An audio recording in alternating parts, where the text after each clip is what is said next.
el dote más macabro de la historia. Esta historia se puede encontrar en la Biblia, el libro de 1 Samuel 18. ¿Cuál es el regalo de bodas más perturbador que puedes imaginar? Flores, joyas, oro, no han. Imagina esto, han 100 prepucios de enemigos muertos, en una bolsa, contados uno por uno, presentados ante un rey como prueba de valor.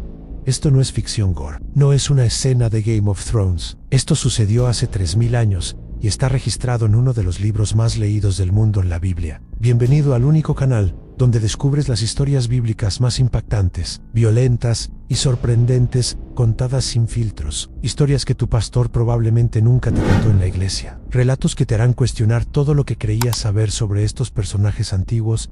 Y esta es la historia de David Ansí.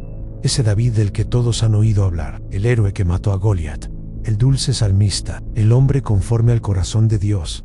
Pero hoy vas a conocer al David que nadie te cuenta, en el guerrero brutal, el cazador despiadado, el hombre que convirtió un campo de batalla en una carnicería. Por amor, prepárate, porque lo que estás a punto de escuchar sobre el dote de matrimonio más perturbador de la historia te va a dejar sin palabras.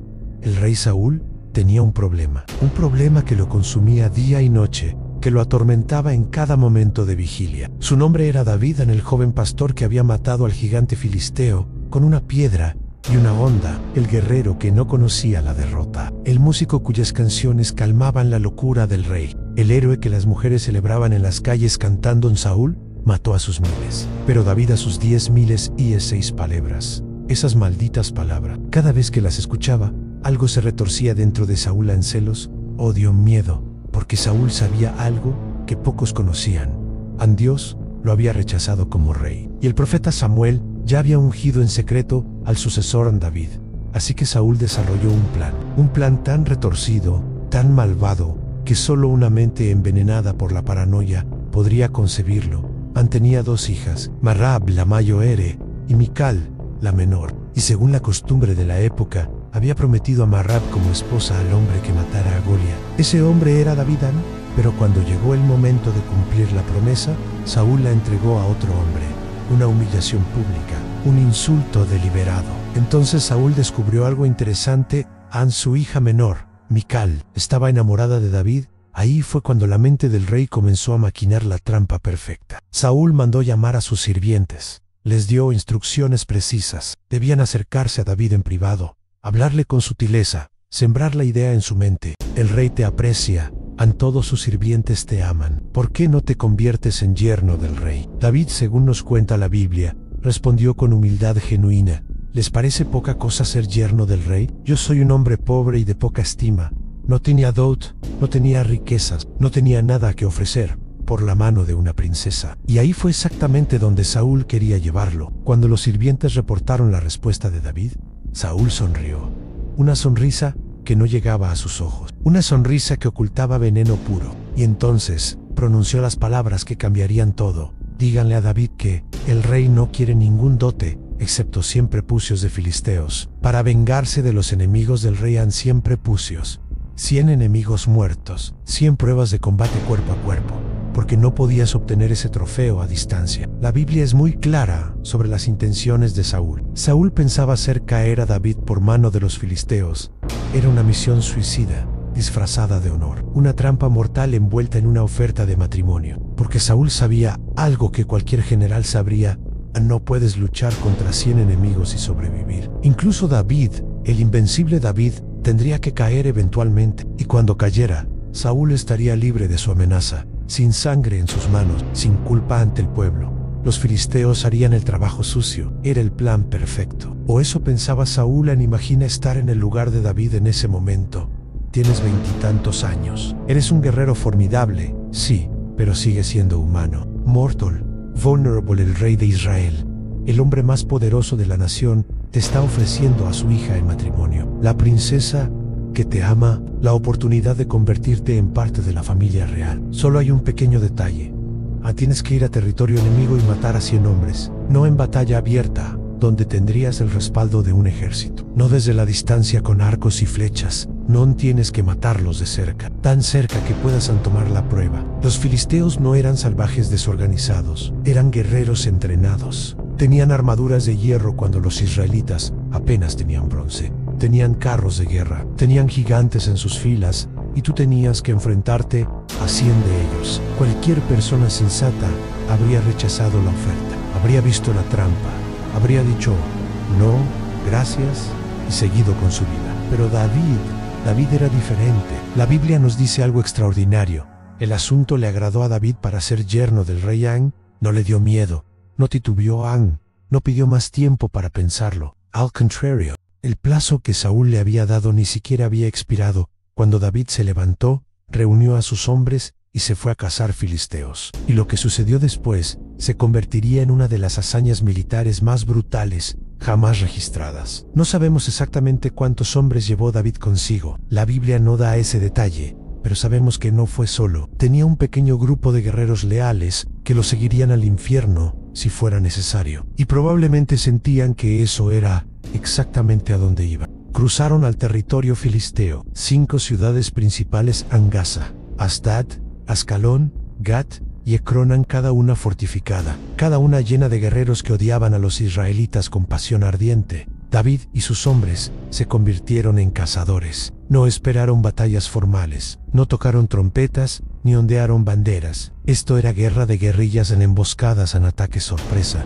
violencia rápida y brutal.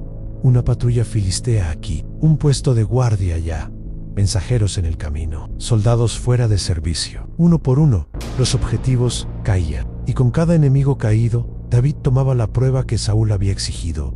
Imagina la escena, Ang, la sangre, el sudor, el miedo en los ojos de los filisteos cuando se daban cuenta de quién los estaba cazando, el terror que comenzó a extenderse por sus ciudades. David está aquí. Esas 3 palabras se convirtieron en una sentencia de muerte, y David no se detuvo en 100. La Biblia es muy específica en este punto, tan específica que no deja lugar a dudas sobre lo que sucedió. David se levantó y fue con sus hombres, y mató a 200 hombres de los filisteos. Y trajo David sus prepucios, y los entregaron todos al rey, para que él pudiera ser yerno del rey, yerno 100 a 200, el doble de lo que Saúl había pedido, el doble de lo que cualquier persona sensata intentaría, el doble de lo que parecía humanamente posible. ¿Por qué? ¿Era arrogancia? ¿Era para enviar un mensaje? ¿Era simplemente para asegurarse de que no hubiera ninguna duda, ninguna objeción, ninguna forma de que Saúl negara el matrimonio? La Biblia no nos lo dice, solo nos presenta el hecho frío y brutal en 200 enemigos muertos, 200 pruebas contadas y presentadas ante el rey. Imagina la escena en el palacio. David regresando, polvoriento del camino, manchado de sangre, cargando una bolsa que contiene la evidencia más macabra imaginable. El presentarse ante Saúl Anel, vaciar el contenido ante el rey. El conteo público en 1, en 2, en 3, 50, en 100, 150, 200. ¿Qué estaba pensando Saúl mientras contaba? El hombre que había enviado a David a morir, ahora observaba la prueba de que había subestimado completamente a su enemigo. La trampa no solo había fallado, había convertido a David en una leyenda aún más grande. Porque ahora todos sabían, este joven no solo podía matar gigantes con piedras, podía masacrar ejércitos enteros cuando tenía motivación suficiente. Y su motivación había sido el amor. Saúl no tuvo opción antitestigo. Con el dote pagado el doble, tuvo que cumplir su palabra. Mical fue entregada a David como esposa. Pero la Biblia nos dice algo inquietante sobre lo que pasó después en la mente de Saúl. Saúl tuvo aún más miedo de David, y Saúl fue enemigo de David todos los días. El plan había sido eliminar a David en su lugar. Lo había fortalecido, le había dado lazos con la familia real, le había dado una princesa como esposa, le había dado otra victoria imposible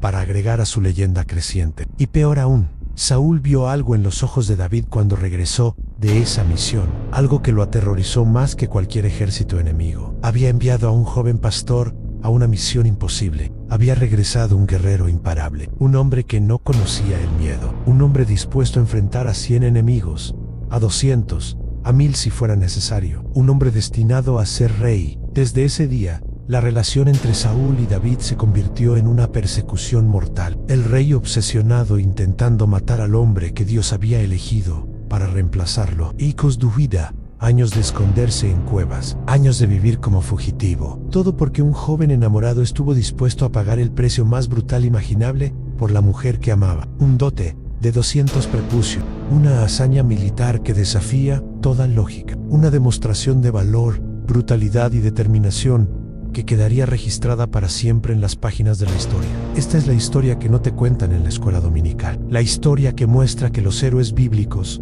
no eran santos de vitrales, sino guerreros de carne y hueso que vivían en un mundo brutal y hacían lo necesario para sobrevivir. Y solo encuentras estas historias contadas sin filtros, con todos los detalles perturbadores y fascinantes, aquí en este canal. Si esta historia te dejó sin palabras, si te hizo ver a David bajo una luz completamente nueva, déjanos tu like.